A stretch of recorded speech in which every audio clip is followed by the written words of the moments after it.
Thanks for watching. Don't forget to like, comment, share and subscribe to Mufti Tariq Masood, famous scholar. سب سے پہلے قرآن کی آیت ہے 29ویں پارے میں بھی ہے 28 اس میں قد افلح المؤمنون جو سورہ مومنون ہے اس میں بھی ہے کہ اللہ نے فرمایا زوجہ کے علاوہ کوئی بھی راستہ اختیار کرتا ہے فاولئک هم العادون. اور اس میں الفاظ دیکھو فمن ابتغى وراء ذلک. ذالک جو ہے نا یہ بلاغت ہے. ذالک اس میں اشارہ ہے, جب ہاتھ سے اشارہ کرتے ہیں نا اس وقت کہا جاتا ہے. گویا اللہ تعالیٰ آپ کو آپ کی زوجہ کی طرف اشارہ کر کے کہہ رہا ہے کہ یہ جو بیوی ہے نا, بیوی کے یہ والا آپشن, اس کے علاوہ آپ کے پاس کوئی دوسرا آپشن نہیں ہے. اشارہ کر دیا. اس میں اور بلاغت ہے کہ یہ اسی میں بند ہے, آپ کے پاس اپنی خواہش پوری کرنے کے باقی تمام دروازے بند. وراء ذلک اللہ نے فرمایا یہ جو راستہ میں بیان کر رہا ہوں یہ اشارہ کر دیا الا علی ازواجہم او ما ملکت ایمانہم. تو بہت زیادہ غلو ہے اس آیت میں, مبالغہ ہے یہ بتانے کے لیے کہ تمام راستے اس کے علاوہ بند ہیں. دوسرا قرآن میں سورہ نور کی جو آیتیں ہیں وَلْيَسْتَعْفِفِ الَّذِينَ لَا يَجِدُونَ نِكَاحًا, جو نکاح نہیں پاتے, موجود نہیں پاتے نکاح, انہیں چاہیے کہ پاک دامنی کے ساتھ رہیں. وہ یہاں بھی ہے. اور نکاح موجود نہ پانے کا مطلب کیا ہے کہ آپ کی مالی حیثیت ایسی ہے کہ اس کے حساب سے آپ کو کوئی رشتہ دینے کے لیے تیار نہیں ہے. تیسری آیت 5ویں پارے کی ابتدائی آیتیں ہیں, اس میں اللہ نے فرمایا کہ جو آزاد عورت سے نکاح کی طاقت نہیں رکھتا وہ کسی کی باندی سے نکاح کر لے. تو اب باندیاں تو نہیں ہیں, مطلب قرآن کا حاصل یہ ہے کہ اپنا معیار نکاح میں گرا دے, نقصان کرے اپنا, کوئی بات نہیں ہے, لیکن پھر بھی دوسرے راستے ان کو اختیار نہیں کر سکتا. تو اس لیے اگر آپ کے پاس پیسے نہیں ہیں, کوئی نکاح کے لیے تیار نہیں ہے, اپنا معیار آپ گرائیں. آپ کو دوسرے راستوں ہینڈ پریکٹس اور اس جیسے بے حیائی کی آپ کو اجازت, نہ زنا کی طرف نہ کسی اور راستے کی طرف جانے کی اجازت ہے. یہ تیسری دلیل ہو گئی کہ نکاح کا معیار آپ کو گرانا پڑے گا اپنا. اور رہا یہ مسئلہ کہ یہ کیسے ہو سکتا ہے, میرا تو اسٹینڈرڈ ہے, تو بھائی دنیا کو مسافر خانہ سمجھو, تو اسٹینڈرڈ گیا تیل لینے, ٹھیک ہے نا, اچھے سے اچھے کی تلاش کریں لیکن برائی سے تو اچھا ہے نا. حضرت عبداللہ بن عباس رضی اللہ عنہ سے روایت ہے کہ ایک شخص آیا, اس نے کہا کہ میں ہاتھ سے اپنے آپ خواہش پوری کرتا ہوں, ایک روایت ہے. تو حضرت عبداللہ بن عباس نے نفرت سے منہ پھیر لیا اور فرمایا کہ تو باندھی رکھ لیتا یہ تیرے لیے زیادہ بہتر. تو یہ تیسری دلیل ہو گئی. چوتھی دلیل صحیح حدیث ہے حضرت عثمان بن مظعون رضی اللہ تعالی عنہ کی. وہ فرماتے ہیں ہم سفر میں ہوتے تھے, بیوی سے دوری ہم پہ بہت شاق گزرتی تھی, ظاہر زنا میں پڑنے کا خطرہ تھا. تو ہم نے نبی سے اجازت لی کہ ہم اپنے آپ کو خسی کر دیں, اپنی جو خواہش ہے وہ کیا کر دیں, ختم. کوئی ایسی دوا کھائیں, کچھ بھی کر لیں, آج کل آپریشن بھی ہوتا ہے. تو لو اجازنا لاختصینا, حدیث کے الفاظ ہے, اتنی ٹینشن میں تھے ہم کہ اگر نبی ہمیں اجازت دیتے تو ہم اپنے آپ کو خسی کر لیتے, لیکن نبی نے اس کی پرمیشن نہیں دی. اب دیکھو صحابی رسول اتنی شدید ٹینشن میں بھی اس کا حل یہ نہیں تلاش کر رہے کہ ہاتھ سے اپنے آپ کو مطمئن کر لیں. اتنی شدید ٹینشن میں بھی اگر اس کی اسلام میں ذرہ برابر بھی گنجائش ہوتی تو ذرا سے تو اشارہ ملتا نا, صحابہ کر لیتے یا ان کو اشارہ دے دیا جاتا کہ بھائی اپنے آپ کو خسی کرنے کے پر آ گئے ہو, اپنی اللہ کی تخلیق کو تبدیل کر رہے ہو, تو اس سے بہتر ہے کہ تم اپنی تسکین کر لو اس طریقے سے. اس کی پرمیشن کا کہیں تذکرہ نہیں ملتا. اس کا مطلب ہے کہ اس نبی نے وہاں کیا فرمایا صحابی کو, نہانا عن التبتل, نبی نے فرمایا نکاح سے دور بھاگنے سے منع کیا. تو فرمایا نا نا نا نا نا تزوج الودود الولود, فرمایا یہ اللہ نے خواہش اس لیے رکھی ہے کہ تم نکاح کی طرف کیا ہو جاؤ, مجبور ہو جاؤ. یہ کتنے دلائل ہو گئے, بولو نا بھائی, 4 دلائل ہو گئے. اور بھی بہت کچھ ہے اس پہ بولنے کے لیے, میں مختصر بات سمیٹ رہا ہوں. اصل میں لوگ جو یہ کہتے ہیں نا کہ یار ہم مجبور ہیں تو کیا کریں ہم, یہ تو خواہش اتنی جب مسلط ہو جاتی ہے ہمارے اوپر, یہ تو اس سے جسم کو بھی نقصان ہوتا ہے, مینٹلی بھی آدمی ڈسٹرب ہوتا ہے. تو یاد رکھو یہ اللہ نے آپ پر اتنی زبردست خواہش اس لیے مسلط کی ہے تاکہ آپ نہ چاہتے ہوئے بھی شادی پر مجبور ہو جائیں, اور شادی میں فطرت آپ کے دلائل ماننے کے لیے تیار نہیں ہے. یہ جو آتے ہیں میرے پاس پیسے نہیں ہے تو ایکچولی ابھی ایجوکیشن, ایکچولی ابھی یہ, فطرت اس چیز سے متاثر نہیں ہے. فطرت کہتی ہے آپ کے دلائل کیا ہیں, غلط ہیں. اگر یہ اللہ مسلط نہ کرتے نا مردوں پہ یہ شہوت, تو میرا خیال ہے کوئی 70 سال میں جا کے بھی لوگ شادی نہ کرتے. تو قدرت کا ایک نظام ہے, قدرت ایک سسٹم کے تحت لوگوں کو چلانا چاہتی ہے. اس کا فائدہ یہ ہوگا کہ آپ نہ چاہتے ہوئے کم خاندان کی لڑکیوں سے شادی پر مجبور ہوگے ان کو گھر ملے گا. اگر مجزنی کی اجازت دے دی جائے, مجھے تھوڑی لینگویج صاف استعمال کرنی پڑ رہی ہے, بہت معذرت, مجبوری ہے, اگر اس کی اجازت دے دی جائے تو لوگ نکاح میں کیا کریں گے؟ تاخیر. نقصان کس کا ہوگا؟ لڑکیوں کا. لڑکیاں بھی پھر ہینڈ پریکٹس کریں گی, جو کہ کر رہی ہیں, وہ بھی مجبور ہوں گی. تو اسلام نے آپ پر, اللہ نے آپ کے اوپر یہ شہوت اسی لیے مسلط کی ہے کہ یہ آپ کا یہ آپشنل نہیں رہے نکاح, بلکہ آپ کی باڈی کی ریکوائرمنٹ بن جائے کہ بھئی یہ تو کرنا ہی کرنا ہے. اور اس کا فائدہ کس کو ہوگا؟ عورت کو. بات آ رہی ہے سمجھ میں؟ اس کا گھر بسے گا. تو اگر اس کی اجازت دے دی جائے, بھئی ایجوکیشن کا ہے بھی, تو تعلیم ہے بھی, تو ایکچولی تو نتیجہ لڑکیوں کا کیا ہوگا؟ بیڑا غرق ہوگا, جو کہ ہو رہا ہے. آپ کہہ سکتے ہیں وہ بھی تعلیم حاصل کریں, ہم بھی حاصل کریں, تو بات یہ کتنی تعلیم حاصل کر لیں گی؟ اور اگر کر بھی لیں گی تو فطرت کا کوئی آلٹرنیٹ نہیں ہوتا, نیچر کا متبادل نہیں ہے. جو چیز آپ کی باڈی کی ریکوائرمنٹ ہے اس کو بہرحال پورا کرنا ہے. دیکھو اگر آپ کے پاس ایجوکیشن کی وجہ سے کھانے کا ٹائم نہیں ہے, آپ مصروف ہیں جس کی وجہ سے کھانے کا ٹائم نہیں ہے, تو کیا پیٹ آپ کو بھوک لگانا چھوڑ دے گا؟ ہے بھائی؟ یا کوئی ڈاکٹر یہ فتویٰ دے دے گا کہ چونکہ آپ کے پاس کھانے کا ٹائم نہیں ہے لہذا آپ اگر نہیں بھی کھائیں گے تو صحت کو نقصان نہیں ہوگا؟ کوئی بھی سمجھدار ڈاکٹر ہوگا وہ کہے گا بھائی آپ کے پاس ٹائم ہو یا نہ ہو آپ کے باپ کو بھی کھانا پڑے گا, کھانا پڑے گا آپ کو, ورنہ باڈی کا نقصان ہوگا. تو یاد رکھو, جس طرح روٹی ضروری ہے مرد کے لیے اسی طرح عورت, اور عورت کے لیے اسی طرح مرد ضروری, باڈی کی ریکوائرمنٹ ہے. تو اسلام چونکہ نیچر کے خلاف نہیں چلاتا آپ کو, اس لیے اسلام نے تمام راستے بند کر دیے خواہش پوری کرنے کے, کیونکہ وہ سارے ان میں سے کوئی بھی نیچرل نہیں ہے. صرف ایک ہی نیچرل ہے کہ مرد کا کانٹیکٹ عورت سے اور عورت کا مرد سے, اس کے علاوہ کوئی نیچرل نہیں ہے. ہاں ایک آخر میں بات ضرور کہوں گا, ڈاکٹر ذاکر نائک صاحب اللہ ان کی عمر میں برکت دے, انہوں نے یہ کہا ہے کہ زنا سے بچنے کے لیے اگر کوئی یہ عمل کرتا ہے تو شاید مستحب ہو. تو یہ بھی ایک اصول یاد رکھیں, بڑی برائی سے بچنے کے لیے اگر کوئی چھوٹی برائی کرتا ہے تو ہم یہ تو کہیں گے کہ یار چلو بڑی سے بچ گیا, لیکن اس چھوٹی کو بھی برائی ہی کہا جائے گا. کوئی اگر ہیروئن کا عادی ہے, ہم اسے ہیروئن چھڑوانے کے لیے چرس پہ لے آتے ہیں کہ یار چلو اس سے تو بچے گا نا, اب ایک دم تو نہیں چھوڑ سکتا. تو یہ اس عمل کی یوں تو تعریف کی جائے گی کہ یار چلو اس برائی سے بچ گیا, لیکن اس کی بیس پہ چرس کو آپ یہ کہہ دیں, شروع کر دیں کہ چرس جائز ہے یا وہ بھی کوئی افضل چیز ہے, اس کی پھر بھی اجازت نہیں ہوگی. تو اصل راستہ یہی ہے کہ کسی کو زنا کا خطرہ ہے, بھاگے وہاں سے بس, اور وہ کس کی طرف لپکے؟ نکاح کی طرف لپکے, معیار اپنا گرائے, اور پھر بھی نکاح نہیں ہوتا تو روزے رکھے کثرت سے تاکہ جسمانی قوت ٹوٹے. اور آخری بات یہ کہ یہ جو عمل ہے ہینڈ پریکٹس کا, یہ زنا سے انسان کو بچاتا بھی نہیں ہے. یہ بھی 100% غلط ہے کہ اس کے کرنے سے آدمی زنا سے بچ جاتا ہے, کیونکہ اس میں آدمی کی ڈیزائر پوری طرح پوری نہیں ہوتی, اس کی ٹھڑک بڑھتی ہے, کم نہیں ہوتی. اگر کوئی زنا یہ کام کر بھی لے نا پھر بھی زنا کی طرف لپکے, بلکہ اور زیادہ لپکے گا, کیونکہ یہ خواہش نفس ایسی چیز ہے کہ یہ پوری کرنے سے بڑھتی ہے.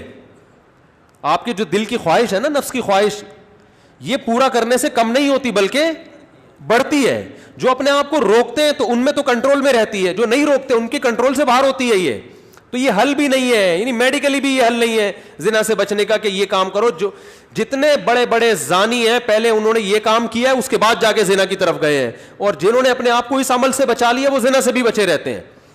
تو زنا سے بچنے کا جو قرآن میں اور احادیث میں ہمیں طریقہ ملتا ہے, جیسے یوسف علیہ السلام تھے, ان کو عورت نے دعوت دی زنا کی, وہ بھاگے ہیں, بس نکلنے کی کوشش کی انہوں نے وہاں سے. تو اصل حل اس کا یہ ہے. اور آخری بات یہ کہ یہ میں مانتا ہوں بہت سارے نوجوانوں کے حالات سامنے آئے ہیں جو اس لت, اچھا یہ بھی ایک فالٹ ہے اس میں کہ یہ عمل ایک دفعہ ہوتا نہیں ہے. آپ جو نوجوانوں کی ہسٹری جمع کریں نا, تو ایسا نہیں ہوتا کہ جس نے ایک دفعہ کیا تو بس زندگی میں ایک ہی دفعہ کیا کہ یار بہت زیادہ مجبور ہو گیا تھا تو یہ عمل کر لیا. نا نا نا نا, جس نے ایک دفعہ کیا وہ دن میں 10 دفعہ بھی کرتا ہے پھر یہ عمل. اس کو ایسی حص اس کی بڑھ جاتی ہے اور ٹھڑک بڑھ جاتی ہے کہ پھر یہ معاملہ اس کے کنٹرول سے باہر نکل جائے. وہ 100 بار توبہ کرے گا, 100 بار توبہ توڑے گا وہ. تو یہ پریکٹیکلی بھی ممکن نہیں ہے کہ کوئی اپنے آپ کو بچانے کے لیے ایک دفعہ یہ عمل کر لیا تو اب سکون میں آ گیا. نا نا نا نا, میرے پاس جو نوجوان آتے ہیں ان کی ہسٹری میں آپ کو بتاؤں, وہ کیا کچھ ایک صاحب کی 2 بیوی, اچھا ہاں یہ بھی بتا دوں, جب یہ لت زیادہ پڑتی ہے تو پھر یہ بیماری شادی کے بعد بھی نہیں چھوٹتی, یہ بھی ذہن میں رکھیں. ایک صاحب, میں نے جو زندگی میں سب سے پہلا فتویٰ لکھا ہے نا وہ کیا تھا, آپ حیران ہوں گے. یہ 1999 میں سوال آیا, ایک آدمی کی 2 بیویاں, اسے نکاح سے پہلے اس کی عادت پڑ گئی, یہی سوچ کے کہ یار ابھی اپنے آپ کو ٹھنڈا کر لیتا ہوں, تسکین کر لیتا ہوں, برائی سے بچ جاؤں گا, یہ ہو جائے گا وہ ہو جائے گا. شیطان نے الٹے سیدھے اس کو جو ہے نا دلائل دیے, اور کہتا ہے مجھے یہ برائی جب ہو گیا تو چسکا لگ گیا. پھر کہہ رہے پھر جب میں نے نکاح کیا ہے نا, ایک شادی کی ہے تو میری یہ عادت نہیں چھوٹی, دوسری 2 بیویاں اس کی, کہہ رہے پھر بھی نہیں چھوٹی. تو کہہ رہے میں اتنا غصے میں آ جاتا تھا کہ یار میری بیویاں بھی ہیں پھر بھی مجھے ان کو تسکین اس میں ہوتی ہے. پھر بالکل ایسے ہے جیسے لوط علیہ السلام کی قوم کو جب لڑکوں کی عادت پڑ گئی تو اب ان کو عورت سے تسکین بولتے کیوں نہیں ہو رہی. تو یہ ہینڈ پریکٹس کا ایک یہ بھی بڑا نقصان ہے کہ جب اس کی لت پڑ جاتی ہے تو شادی کے بعد بھی یہ عادت نہیں چھوٹتی. تو وہ کہہ رہا ہے میری 2 بیویاں تھیں, 1999 کی بات کر رہا ہوں میں, اس نے سوال بھیجا. تو کہہ رہا ہے کہ میں اتنا مجبور ہو گیا کہ ایک دن میں نے قسم اٹھائی کہ آئندہ میں نے اپنے ہاتھ سے اپنے آپ کو فارغ کیا تو میری دونوں بیویوں کو 3 طلاقیں. کہہ رہے میں نے یہ سوچا کہ شاید اس عمل سے میں اپنے آپ کو روک لوں گا, پھر بھی نہیں رکا, اور پھر بھی یہ عمل کیا, اور ہم نے اس کو فتویٰ دیا کہ آپ کی دونوں بیویاں آپ پر ہمیشہ کے لیے حرام ہو گئی ہیں. تو اب آپ بتاؤ اس پہ کیا گزر رہی ہوگی. تو ہم نے لوگوں کے یہ حالات دیکھے ہیں, تو اس لیے اس قسم کے کلپ سے متاثر ہو کر کوئی بھی شخص ایسی حماقت کرنے کی کوشش بولو بھائی نہ کرے. اور میرا مقصد آپ کو کسی کو مایوس کرنا نہیں ہے. اگر کوئی نوجوان اس بیماری میں مبتلا ہو گیا ہے تو حدیث میں آتا ہے ما انزل اللہ من داء الا انزل له شفاء, ہر بیماری کا اللہ نے شفا پیدا کی ہے. تو مایوس نہ ہو. سب سے پہلے تو وہ نکاح کرے تاکہ معاملہ آگے بڑھے نہیں, کیونکہ اگر نہیں کرے گا نا یہ پھر یہاں تک رکے گا نہیں معاملہ. کیونکہ یہ لڑکے پھر جب یہ کام کرتے ہیں پھر وہ انٹرنیٹ پر فحش فلمیں بھی دیکھتے ہیں, پھر وہ تصویروں کی طرف بھی جائے گا, بد نظری کی طرف بھی, اور پھر یہ بڑھتا رہا, پھر وہ زنا کا متلاشی ہوتا ہے کہاں مجھے موقع ملے. تو اس لیے میرے بھائی اپنے آپ کو روکنے کی کوشش کرنی چاہیے. تو اس کا پہلا اسٹیپ یہ ہے کہ سب سے پہلے آپ یہ عزم کریں کہ میں نے اپنے آپ کو اس برائی سے ہر قیمت پہ دور کرنا ہے, یہ میرا ایم ہے, میرا عزم ہے. اگر آپ ارادے میں ہی ڈھیلے ہیں تو بھائی پھر معاملہ کیا ہو جائے گا, خراب ہو جائے. تو پہلے تو کیا کرنا ہے, پکا عزم کرنا ہے. اب دوسرا علاج کے طریقے دریافت کرنے آپ نے. سب سے پہلا کام یہ کرنا ہے کہ انسان کو جہاں برائی کی عادت پڑتی ہے نا وہاں برائی چھوٹتی نہیں ہے. آپ کی کوئی خاص ایسی جگہ جہاں آپ سونے کے لیے لیٹتے تھے اور وہاں پر آپ پہ یہ شہوت کا جنون چڑھتا تھا, تو اپنا ٹھکانہ وہاں سے کیا کر لو, چینج کر لو. رات کو سونے سے پہلے مطالعہ کر کے سو. کوئی اپنے سرہانے کتاب رکھی جائے. جو نوجوان خدا نخواستہ کوئی اس میں مبتلا ہے تو اس کو بتا رہا ہوں میں, اپنے سرہانے کیا رکھیں, کوئی دلچسپ کتاب رکھیں. بستر پہ جیسے ہی لیٹے, جو معمولات ہے نا آیت الکرسی پڑھنا, دعائیں پڑھنا, بستر پہ لیٹنے سے پہلے پڑھ لیں وہ, تاکہ آپ جب بستر پہ جیسے ہی جائیں تو آپ کی سوچ جو ہے نا وہ مطالعے کی طرف چلی جائے. تو فوراً آپ نے کیا کرنا ہے, جیسے ہی سونے کے لیے لیٹے کتاب آپ کے پاس ہونی چاہیے, بستر پہ جاتے ہی آپ اس کتاب کا مطالعہ کرنا شروع کر دیں. انسان جیسے ہی لیٹ کے مطالعہ کرتا ہے اس کو نیند آ جاتی ہے, آپ سو جائیں گے, کیونکہ زیادہ تر نوجوانوں کے پر یہ اٹیک رات کے ٹائم ہی ہوتا ہے. دوسرا کام ہو گیا. تیسرا مسئلہ یہ ہو گیا کہ آپ کسی ڈاکٹر کو بھی بتائیں, ماہر نفسیات کو, لیکن ماہر نفسیات سے کہیں کہ مجھے یہ برائی چھڑوانی ہے, کیونکہ ماہر نفسیات بعض دفعہ اور ڈال دیتے ہیں اس برائی میں. ایسے نفسیاتی ڈاکٹر بھی ہیں, وہ کہتے ہیں اس سے کوئی نہیں, ڈپریشن کا علاج ہے. اور بھائی ساری ڈپریشن کے اور بہت سارے علاج ہیں دنیا میں, وہ علاج وقتی ہے, جیسے سٹا لگانے سے نا وقتی طور پہ ٹھیک ہو جاتا ہے. تو اب یہ بیوقوفی ہے نا کہ سٹے لگا کے ڈپریشن کا علاج, اس سے ڈپریشن بڑھتی ہے, کم نہیں ہوتی. وقتی کم ہوگی, اگلے دن اس سے بڑا اٹیک ہوگا آپ کے اوپر, سارا دن پھر یہی کرتا رہے گا. ایسے ایسے لڑکے آ کے بتاتے ہیں کہ آدمی حیران ہوتا ہے, یار تمہاری ہڈیوں میں اتنا جوس کہاں سے آیا, تم مر کے ختم ہو جاؤ گے اللہ کے بندو. تو وہ یہی کرتے رہتے ہیں ڈپریشن. تو ماہر نفسیات بھی الو سب کچھ سب کو نہیں پتا ہوتا. تو ماہر نفسیات سے بولیں کہ مجھے یہ برائی چھڑوانی ہے ایسی کی تیسی, آپ کے باقی افلاطونیاں بقراتیاں اپنے پاس رکھو, آپ یہ برائی مجھے کیا کرنی ہے, تو نفسیاتی بھی ٹوٹکے ہوتے ہیں, کچھ طریقے ہوتے ہیں. کوئی ماہر ڈاکٹر ہوگا انشاءاللہ آپ کو ایسے طریقے بتائے گا, ایسے ٹوٹکے بتائے گا, ایسی تدبیریں بتائے گا کہ آہستہ آہستہ یہ برائی آپ سے انشاءاللہ چھوٹ جائے گی. اور ایک اور کام, دعا بھی مانگنی ہے, کسی شیخ سے اصلاحی تعلق بھی قائم کرو, ان کو بھی بتاؤ اپنی بیماری. اور ایک اہم ترین بات یہ کہ اپنے آپ کو ایسے نہ چھوڑو, جب بھی یہ گناہ آپ سے ہو آپ نے اپنے اوپر کوئی سزا متعین کرنی ہے.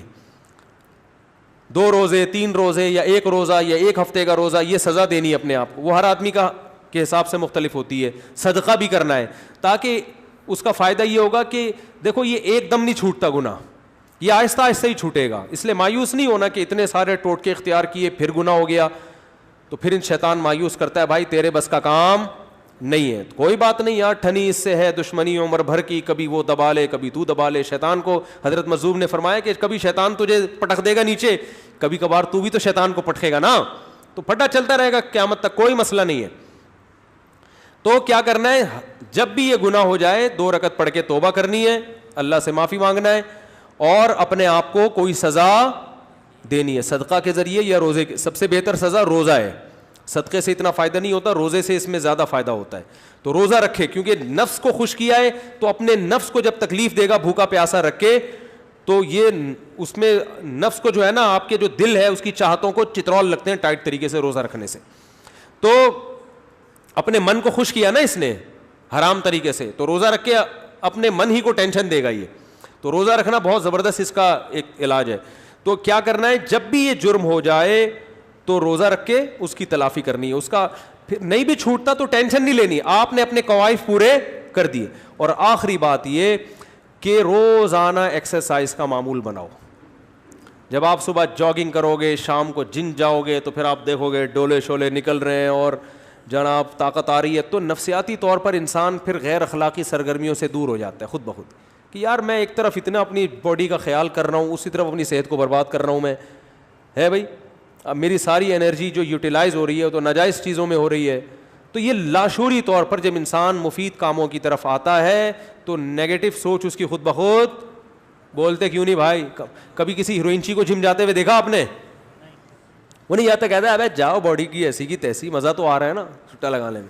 تو جو جم جائے گا وہ ہیروئن نہیں پیے گا, جو ہیروئن پیے گا وہ جم نہیں جائے گا. تو اسی طرح جم جانے والے بھی اکثر ان برائیوں سے بچ جاتے ہیں, اور اس برائی سے بچنے کا بہت فائدہ ہے دنیا میں بھی آخرت میں بھی.